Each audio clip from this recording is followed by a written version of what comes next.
आप बोल जाए, मैं बोलता जाऊँ। ये है 100 हैंड।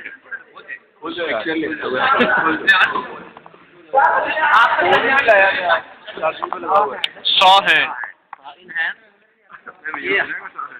हाँ, तो ये लोहा काटने के काम आता है। लोहे की चीज को हम इससे काटते हैं। हाँ है ठीक, लोहे की चीज काटने के काम आता है। ये जो लगा हुआ है ये प्लेट है।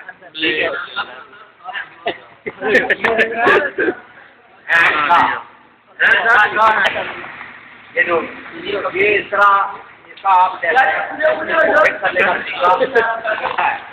कई बंदे होते हैं तो उल्टा ब्लेड पे ऐसे बांध लेते हैं। इसको जब भी आपने बांधना है तो इस तरह इसके जो सीट है ये कटिंग एंगल आगे की तरफ होना चाहिए। ये इस तरह, ये देखें जैसे मैंने बांधा है, ये नहीं करना कि इस तरह बांधेंगे तो ये कटिंग नहीं करेगा। तो ये टीस किस तरफ होना चाहिए? दोनों तरफ है, होता है दोनों तरफ। एक तरफ से खत्म हो जाता है, दूसरी तरफ से हम बैठ रहे हैं। इसका जो कटिंग एंगल है ये आगे की तरफ आपने रखना है। ये ठीक है। इसको अगर ऐसे रखेंगे तो ये काटेगा नहीं। जैसे हम आपने पीछे जो नट है उसे कहते हैं विंग नट। ठीक है, पीछे जो नट है उसे कहते हैं विंग नट। विंग नट। और इसको आप ऐसे इसके अंदर होल्ड करेंगे और इसको विंग नट को टाइट करेंगे तो इसका फ्रेम है। ये इसका फ्रेम है, ये जो नुक्कड़ नुक्कड़ पे।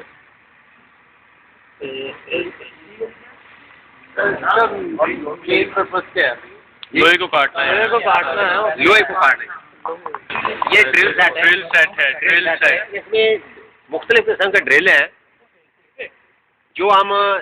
जो भी सुराख हमने प्रोड्यूस करना है उसके लिए हम यूज़ करते हैं। हर साइज में होते हैं ये था ड्रिल सेट। ठीक है। अच्छा, इसमें जो भी ड्रिल होगा वो मिलीमीटर में होगा। हाँ, हर एक के ऊपर लिखा होता है कि कितने मिलीमीटर का होगा। इसके ऊपर भी लिखा हुआ है, आप देख सकते हैं कि ये नंबर लिखा होता है। ये 1 नंबर है, 2 नंबर है, आरी हो गई, रंधा हो गया। ये जो है ये हार्ड कार्बन स्टील का बना हुआ है, जैसा कि हम सब देख सकते हैं। ये औजार जो होता है ना, ये इस किस्म के औजार जो होता है ना, जो नरम मटेरियल को काटते हैं, इस किस्म के औजार कार्बन स्टील के बने होते हैं। कार्बन स्टील ताकत नहीं होती। जैसे ये लकड़ी वाले उधम के टैप्स होते हैं जो थ्रेड डालते हैं। ये टैप्स हैं, ये चूड़ियाँ जिसे थ्रेड कहते हैं, वो डालने के लिए काम आते हैं। ये थ्रेड डालते हैं। तो ये थ्रेड 3 किस्म के होते हैं, चूड़ियाँ डालने के काम आते हैं। एक प्लग, एक पेपर, मीडियम और प्लग। टेपर, मीडियम और प्लग। टेपर, मीडियम और प्लग याद रखना है। जो 3 होते हैं ना, क्या होते हैं, ये टैब हैंडल है, इसमें इसको होल्ड करके लगाया जाता है चूड़ी डालने के लिए। ऐसे, ठीक है, ऐसे होल्ड करके टैब हैंडल में डाल के चूड़ी लगाने के लिए इसे लगाया जाता है। अंदर की साइड पे चूड़ी डालते हैं। ये अंदर की साइड में चूड़ी डालने के लिए यूज होता है। चूड़ी डालने के लिए डाई, अगर ऊपर डालने होते हैं तो फिर डाई यूज करते हैं, थ्रेड नहीं। इसमें और स्टैंडर्ड साइज के होते हैं। नॉन स्टैंडर्ड भी थ्रेड डाल सकते हैं और स्टैंडर्ड भी डाल सकते हैं। मेन के ऊपर नॉन स्टैंडर्ड भी डाल सकते हैं और स्टैंडर्ड भी। स्टैंडर्ड साइज में होते हैं, ये नॉन स्टैंडर्ड में नहीं होते। ठीक है।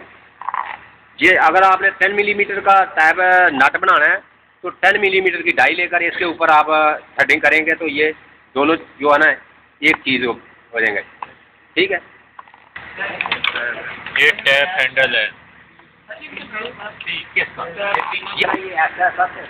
सबसे पहले टेपर यूज करते हैं जब टैप हैंड टैप्स यूज करते हैं, फिर मीडियम करते हैं और फिर सबसे तीसरा करते हैं। ठीक है, लास्ट में यूज करते हैं उसे प्लग कहते हैं। नर्लिंग। इसका क्या मतलब है? छुरियाँ तेज करने के लिए इस्तेमाल होता है नर्लिंग टूल। चले, ये किस काम आता है? ये मशीन शॉप में काम आता है। जो मशीन शॉप कर रहे हैं उन्हें पता है। ठीक है। ये ड्रिल चक ये भी मशीन शॉप में यूज होता है, फिटिंग में भी यूज होगा। और ये पीछे इसके लगी हुई है ड्रिल चक स्लीव।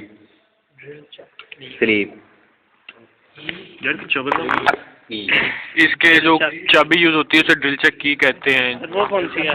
इसके अंदर सेंटर ड्रिल बांधा हुआ है।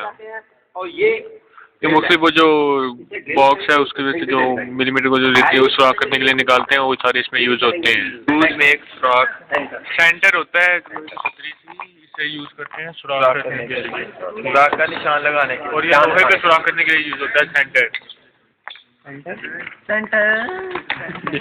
चीजर, चीजर उर्दू में इसे छैनी कहते हैं। इस्लाही मफहूम इसका अरबी ज़ुबान का लफ्ज़ है चीजर।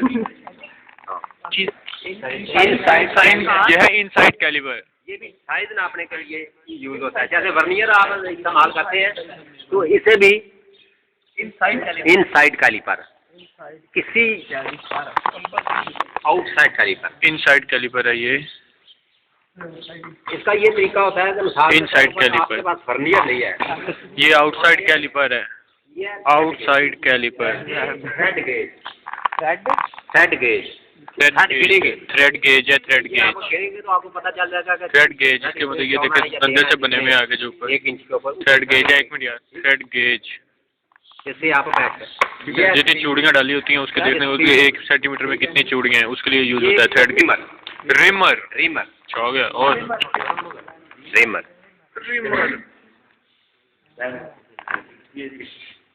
ये जाब के अंदर होल किया है, वो पहले आपका होल के अंदर वो चीज़ गुजर रही है, जिस तरह उसको आपने प्रेस किया उसके अंदर, जैसे कोई बुश आप प्रेस करते हैं तो प्रेस किया तो वो उसकी थोड़ी टाइटनेस हो जाती है, वो उसको क्लोज कर लेना, लोहा जो होता है ना वो फैलता है तो वो उसको टाइट, फिर वो चीज़ भी उसके अंदर नहीं चल जाती। तो फिर हम कहते हैं ये रीमर लेते हैं उस साइज में, जिस साइज में हमने ड्रिल किया तो रीमर इसके अंदर हम घुमाते हैं तो इसके ये देखें कटिंग टीथ हैं 4 लगे हुए, इसको घुराकर फिर वो स्टैंडर्ड साइज जो होता है ये कटिंग टीथ भी लगे होते हैं खुला करने पे, वही असल साइज जो होता है उस स्क्रैपर कहते हैं। स्क्रैपर ये मार्किंग के काम आता है। स्क्रैपर ये लोहे के ऊपर हम लोहे के ऊपर मार्किंग के लिए काम आता है। स्क्रैपर के काम आता है। Dead centre, dead centre, dead centre एक इस तरह का सेंटर होता है बेरिंग सेंटर भी कहते हैं।